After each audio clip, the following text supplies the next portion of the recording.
ارتياح أهلاوي كبير بعد تعادل الجيش الملكي مع شبيبة القبائل، حيث يحتاج الأهلي إلى 3 نقاط فقط من مبارياته الثلاث المقبلة لضمان التأهل لربع نهائي دوري أبطال إفريقيا. غضب جماهيري في صفوف الجيش الملكي وشبيبة القبائل بسبب التعادل الذي صعب فرص التأهل، مع مطالبات برحيل الجهاز الفني وبعض اللاعبين.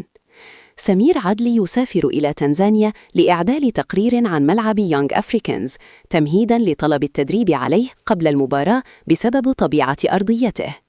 شروط ليفسكي صوفيا المالية 2 مليون دولار كاش تبعد مصطفى سنجاري عن الأهلي رغم قناعة ياستروب، مع اهتمام العين الإماراتي والوداد المغربي باللاعب. أنداء عن مفاوضات بين الأهلي والعين الإماراتي لضم مهند علي بعد الاتفاق مع اللاعب، مع تحفظ العين بسبب صراعه في الدوري، خاصة أن كولر كان قد رفض ضمه سابقاً. السيلية القطري يعلن رسمياً التعاقد مع علي علوان بعد تألقه في كأس العرب. الأهلي ينفي سفر كريستو للمجر حتى الآن، ويؤكد عدم إخطار اللاعب رسمياً، مع احتمالية مشاركته في التدريبات إذا لم يتم تعويضه بمهاجم بديل. ياستروب يدرس سياسة التدوير في المباريات المقبلة لتجنب الإصابات ومنح البدلاء فرصاً، بعد ظهور فوارق كبيرة بين الأساسيين والاحتياطيين. الأهلي يغلق ملف تجديد أحمد نبيل كوكا بعد الاتفاق على رحيله نهاية الموسم مجاناً. أليو ديانغ يدرس الاستمرار حتى نهاية الموسم ثم الرحيل مجاناً بعد توقف مفاوضات فالنسيا واتجاهه لضم لاعب آخر. حسين الشحات يرفض العروض ويفضل انتظار تحسين عرض الأهلي لتجديد عقده، مع رغبته في الاستمرار داخل النادي.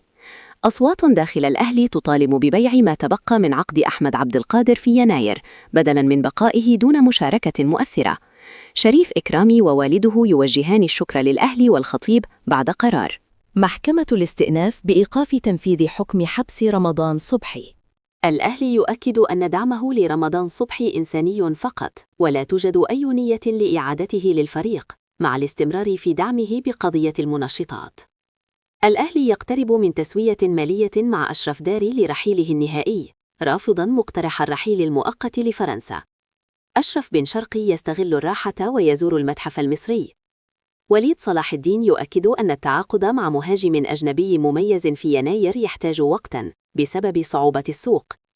بخصوص اللاعبين تحت السن، الأهلي يؤكد وفرة الأسماء المرشحة وعدم وجود أزمة بعد فشل صفقة عبد الله الفخوري الذي يعد لاعباً جيداً لكن مركزه مزدحم. الأهلي لم يدخل في مفاوضات مع حامد حمدان رغم طرح اسمه، وملفات الأهلي وبيراميدز مستقلة تماماً.